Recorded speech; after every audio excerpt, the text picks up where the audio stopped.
They didn't reshoot the scene, they replaced the face.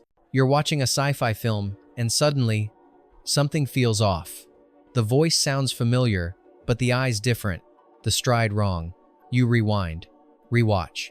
Still, nothing is acknowledged. No change in the credits, no headline in the trades. But the actor is gone, replaced, seamlessly, quietly. In the world of science fiction, identity is always negotiable. Clones, androids, simulations. But what happens when the film itself begins to mirror its themes? When actors are replaced mid-shoot and the footage stitched together so discreetly that the audience is never supposed to notice? Some replacements were technical, some were political, others were harder to explain. Sometimes, a character's face changes between scenes and the studio never speaks of it again.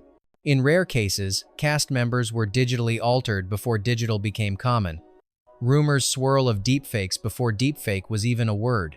This isn't about simple reshoots. This is about deliberate disappearances, performers removed from their roles, often without reason, leaving behind a trail of fragmented frames and distorted memories. So tonight, we step into the uncanny 15 sci-fi films where the cast changed midstream and no one was supposed to notice. Some edits are seamless, others are haunting, but each one leaves a question hanging in the air. What were they trying to hide? Let's take a look. 1. The Visitor, 1979. The child changed mid-scream. No one ever mentioned it again. The Visitor is a fever dream of cosmic horror, evil children, and telekinetic battles between light and dark. It's confusing by design. But one scene, so fast, so jarring, goes beyond dream logic and into production anomaly. During a climactic confrontation, the possessed young girl Katie levitates mid-air, eyes glowing. She screams.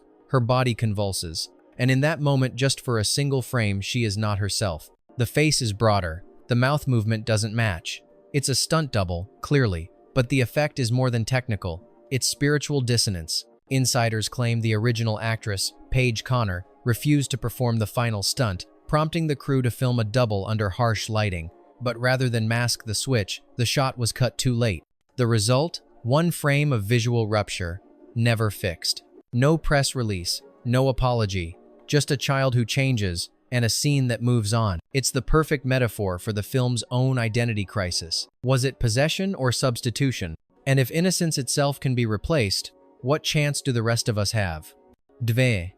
Zardos 1977. They swapped the executioner, but not the mustache. In Zardoz, Sean Connery plays Zed, a brutal enforcer in a surreal dystopia ruled by immortals. The film is infamous for its imagery, floating stone heads, psychedelic rituals, and existential decay. But few remember that one of Zed's early victims, the man who rebels against the system, isn't consistent throughout the sequence. In a scene where Zed is ordered to execute a fellow exterminator, the man's face is fully shown. Narrow features, sunken eyes, a distinctive scar. Moments later, as Zed carries the body, the face is rounder, the scar is missing, the mustache, identical. Why? Production documents later revealed that the original actor left the set abruptly due to creative disputes. The replacement was filmed in shadow, but some wide shots remained from the earlier footage. The editors tried to blur the difference. They failed. In a movie already exploring false gods and manipulated perceptions, this real-world casting glitch becomes thematic. The violence feels staged, the sacrifice symbolic, yes, but also sloppy. When execution becomes theater, who's pulling the curtain? And what truths get buried beneath matching mustaches? 3. The Man Who Fell to Earth, 1976. She was his wife, until she wasn't. In Nicholas Roeg's hypnotic tale of alienation, David Bowie plays Thomas Jerome Newton, a stranded extraterrestrial whose detachment from humanity deepens across each act. But there's one moment where the film detaches from itself. Mary Lou, Newton's love interest, is portrayed by Candy Clark. She grounds him, humanizes him, but in one brief scene, sandwiched between emotional breakdowns, she walks past Newton in a hotel corridor. Her face is mostly turned, her movements stiffer, her presence diminished. The voice is dubbed, the hands don't match. Roeg was known for his non-linear shooting style. Reports suggest that during a pause in production, Clark was temporarily unavailable and a stand-in filled several shots. Some say the stand-in was never supposed to be visible. Others insist it was intentional, a subconscious fracture in Newton's perception. Either way, the result is haunting. A woman he once knew, now unknowable. The familiarity gone, replaced by a ghost in the frame. Is it a continuity flaw or the film itself losing grip on reality? And if the alien can't trust his senses, can we? 4. Looker, 1981. She looked perfect until you looked too closely. Michael Crichton's Looker was ahead of its time, predicting digital manipulation of actors and synthetic beauty standards. But in one of its most unsettling sequences, a model stares into the camera and her face subtly shifts. It's not special effects, it's not plot, it's casting. The character, Cindy, was portrayed by multiple performers across re-edits and stand-ins during production delays. One actress handled dialogue scenes, another appeared in slow-motion shots. A third performed in key dreamlike sequences, her identity never publicly acknowledged. In a film about how media reshapes perception, the casting strategy was disturbingly literal. Crichton reportedly used lighting and makeup to unify the appearances, but it didn't work. Fans noticed. Her jawline changed between commercials. Her voice was dubbed over. Her expressions, once consistent, became a patchwork of performance. In the final cut, Cindy doesn't feel like a person. She feels like a prototype. What happens when a character is assembled from parts without a soul to anchor them? And in a film about manipulated reality, was the real experiment happening in the cast list? 5. Journey to the Far Side of the Sun, 1969. He wasn't mirrored. He was missing. This British sci-fi thriller centers around a mission to a duplicate Earth on the opposite side of the Sunday. The concept alone is dizzying, but so is what happens to one of the mission commanders. Early in the film, he appears central to the plot, interacting with both astronauts and ground control. Then, halfway through, he's gone. Or rather, he's there, but differently. A man in the same uniform, delivering similar lines, but viewed only from behind or in profile. Side-by-side comparison reveals discrepancies, earlobes, posture, even walk cycle. Speculation runs deep. Some claim the original actor, Herbert Lom, departed mid-production due to illness or creative disagreements. Others believe his scenes were re-edited after a test screening to make another character more prominent. The result is uncanny. Lom's character seems to fade in and out of continuity, like a ghost haunting a mirrored world. One sequence where mission footage is reviewed shows him standing in the background, while his earlier version is being discussed in the foreground. Was this accidental recursion, or a film swallowing its own cast? And if reality has a double, does the cast list too? 6. Freejack, 1992.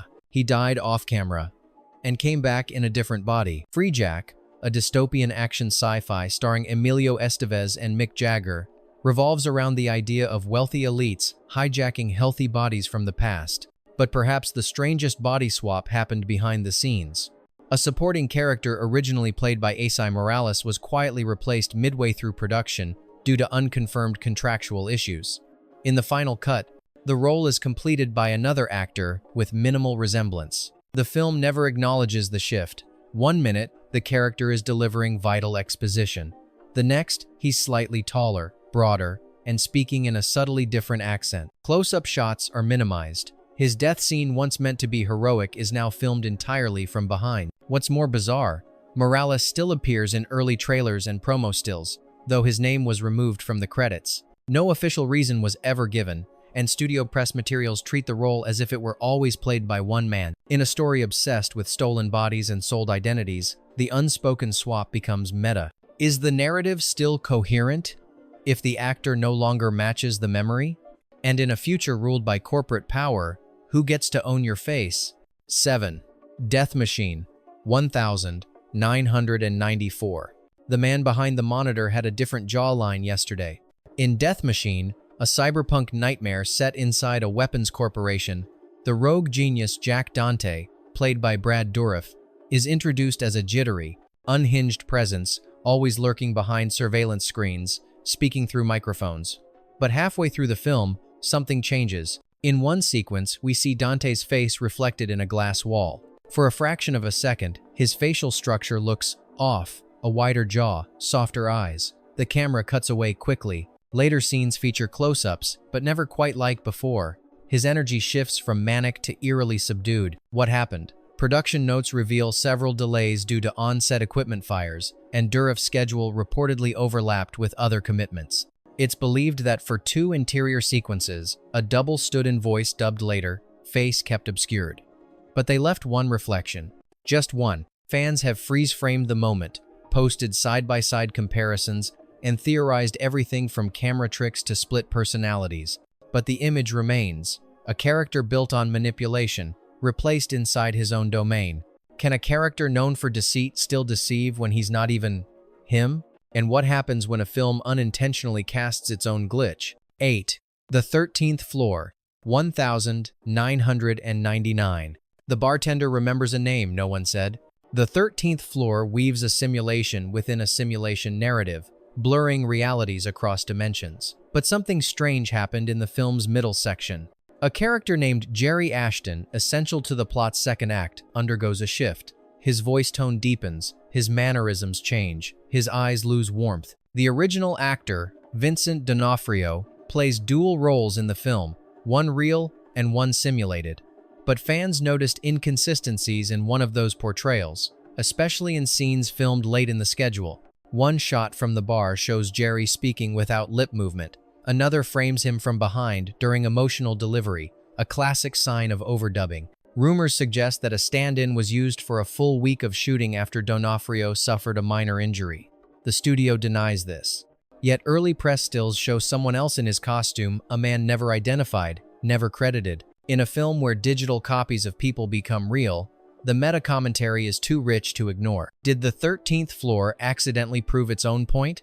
And what does it say when the man being simulated is already someone else? 9. Gattaca, 1997. She appears, then doesn't, then someone else is her. In Gattaca, a film obsessed with perfection and engineered identity, the casting was itself a study in alteration. Irene, played by Uma Thurman, stands as the emotional core of the narrative. But attentive viewers have flagged odd inconsistencies, particularly in background interactions, angles, and lighting. One example, a scene in the genetics facility where Irene walks past Vincent. Her posture, gait, and profile suggest it's someone else.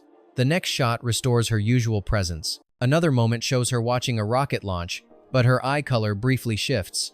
It's subtle, almost imperceptible, but enough to spark theories. The behind-the-scenes story adds intrigue. Production logs confirm several scenes were reshot late into post-production, after Thurman had already begun other filming commitments.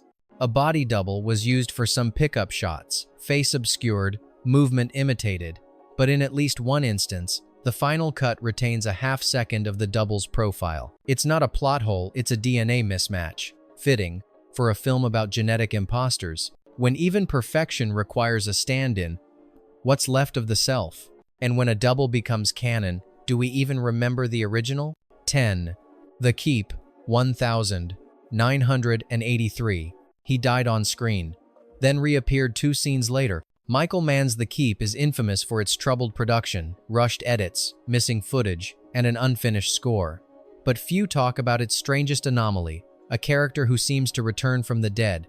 One of the Wehrmacht soldiers is brutally killed during a supernatural attack in the titular keep. The moment is graphic. His corpse is shown. Then, he's back. Not a twin, not a ghost, just there, standing, alive. In a later scene, no explanation. Even more puzzling, the camera never lingers on his face again. His lines are reduced to single words, his role minimized. Some believe this was due to haphazard editing after the death of special effects supervisor Wally Vevers, which forced a major reconfiguration of the film. Others whisper that scenes were reshot using the same actor for a new role due to budget constraints. But the effect is chilling. A man clearly dead, suddenly living again, wordless and backgrounded. Is it a mistake? Or a deliberate echo of the film's themes: fascism, resurrection, and forgotten identities? And in the chaos of post-production, who decides which deaths stay dead? 11. Screamers, 1995. He walked into frame. No one asked where the other guy went. Set on a desolate mining colony overrun by self-replicating killer machines, Screamers thrives on paranoia and identity confusion. But one of its subplots takes that confusion off the screen. A supporting character named Becker, introduced early as a key soldier in the unit, abruptly disappears halfway through the film. His narrative thread is never resolved. In later scenes, a near-identical soldier appears, performing the same function, same weapon, same rank, different actor. The switch is never addressed. Behind the scenes, reports surfaced that the original actor was dismissed due to visa issues during an overseas shoot, but rather than rework the plot, the production inserted a stand-in. Old footage remained. The character's name was reused in the shooting script but changed in post. In some versions of the international DVD, the subtitles even mismatched the spoken names. This wasn't just a continuity error, it was a case of erasure. A human placeholder dropped into a story about artificial stand-ins. Is the real horror in Screamers the machines, or the invisible hands behind the credits? And if a character vanishes with no fanfare, how many others have been wiped from memory? 12. Millennium, 1989. The stewardess didn't blink, neither did the replacement. Millennium, starring Chris Christopherson and Cheryl Ladd, tells the story of time travelers abducting people moments before disasters, replacing them with bodies that will perish on schedule. The premise is eerie, but an even stranger mystery haunts the production. Cheryl Ladd's character, Louise, appears different in certain sequences, not just in tone or behavior, but in physical appearance. Some fans claim her hairline changes subtly from scene to scene. Her voice cadence flattens. Close-ups are scarce in the second half. There's a theory that several reshoots were completed with a double, possibly due to scheduling conflicts or a contract dispute. But no official production notes confirm this. The director has remained vague. The editor? Silent. And then there's the airport scene. Once you see it, you can't unsee it. Louise is speaking, but the lips don't move quite right. The angle is off. It's as if the film is trying to fool you, and it nearly does. In a movie about covert swaps, a covert swap within the cast blurs the line even further.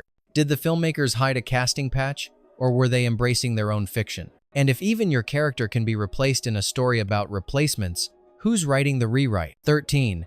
Solar Crisis, 1990. He was in the trailer, but not in the film. Solar Crisis was meant to be a big-budget sci-fi thriller, global catastrophe, interplanetary mission, and a star-studded cast. But what audiences got was a butchered release haunted by missing footage, re-edits, and actors who seemed to fade out mid-narrative. The biggest anomaly, Jack Palance. He's prominently featured in early promos and even shown delivering cryptic warnings in early cuts. But in the final theatrical release, his role is drastically reduced, some say entirely reshot, using alternate footage and stand-ins.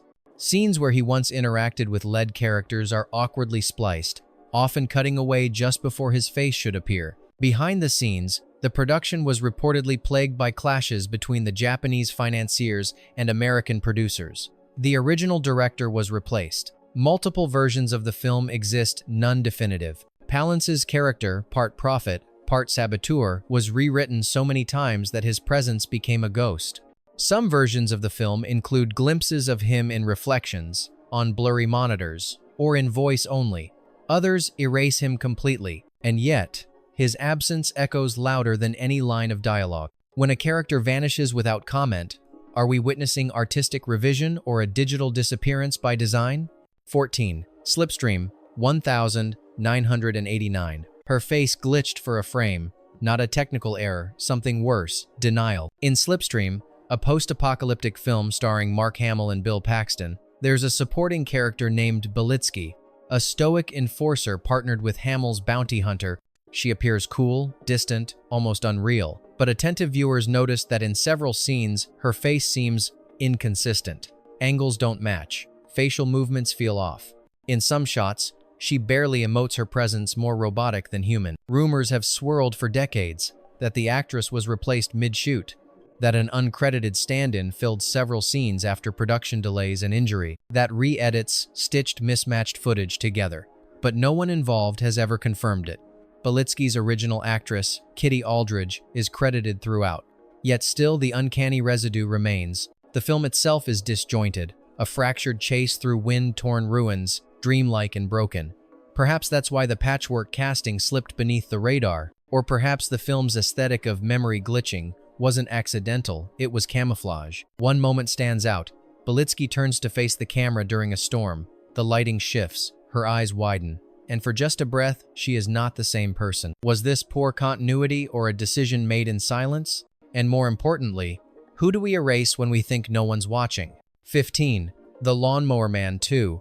Beyond Cyberspace, 1996. He emerged from the virtual void, same name, same mission, but nothing behind the eyes. When The Lawnmower Man 2 hit screens in 1996, fans of the original immediately noticed something strange. Job, the central character from the first film, was back, but not quite. Matt Frewer now stood in for Jeff Fahey, who had played Job in the 1992 original. And while sequels often recast characters, this shift was never properly explained in-universe. No plastic surgery, no transformation, just a digital messiah with a new face. The film's plot hinges on virtual transcendence. Job, presumed dead, resurfaces inside a hyper-advanced virtual city, seeking a way to dominate both the digital and real world. But the deeper mystery lies in the casting. Frewer brings a manic energy, completely unlike Fahey's haunted, broken Job. This isn't evolution, it's rupture. Behind the scenes, Fahey reportedly declined the sequel due to creative differences and a rushed schedule. But instead of rewriting the character, the studio pushed forward splicing the identity of Job with a new face and tone, as if no one would notice. But audiences did. The disconnect became a point of obsession for cult fans. Was this a case of lazy recasting, or a deeper metaphor for identity loss in a digitized world? And if even your face can be overwritten, what makes you real? Bonus fact: the prototype. Unreleased, 1983. They shot it, they screened it, and then they erased her. Very little remains of the prototype, a shelved 1983 sci-fi film, reportedly backed by a minor studio attempting to rival Blade Runner. The story centered on a female android built to impersonate a missing diplomat, blurring the line between memory and identity. But the story behind the film became even stranger than its plot. Test screenings revealed a confusing detail. The lead actress seemed to change between scenes. Same haircut, same costume, but different faces, one angular, one soft. Audiences thought it was a twist. It wasn't. Production notes, unearthed years later, confirmed what few had dared to believe. The filmmakers replaced the lead actress midway through filming, then reshot only the second half. The first actress, whose name has since been redacted from the studio ledger, was allegedly released due to contractual violations that were never publicly explained. Instead of scrapping the footage, they stitched both versions together and called it complete. The project was pulled just weeks before release. Insiders cite legal disputes, creative fallout, and a nervous distributor. But those who saw the rough cut never forgot it. In particular, one scene, the android stares at herself in a mirror. Her reflection doesn't match. A few stills survive. So does the rumor that both actresses later denied being involved. Was it a failed film, or a film that failed to stay coherent once its star was erased? And if your image can be deleted from a story you carried, did you ever really exist in it? What lingers after the credits isn't always the story, it's the fracture, the glitch, the sudden shift in a familiar face that no one else seems to notice. Science fiction has long warned us about the loss of identity. But these films didn't just imagine it, they enacted it. Quiet replacements, forgotten actors, characters rewritten midstream. So we ask you, have you ever watched a film and felt like someone or something was missing? Drop your theories, your memories, and your rewatches in the comments. Let's find out what else they've tried to bury.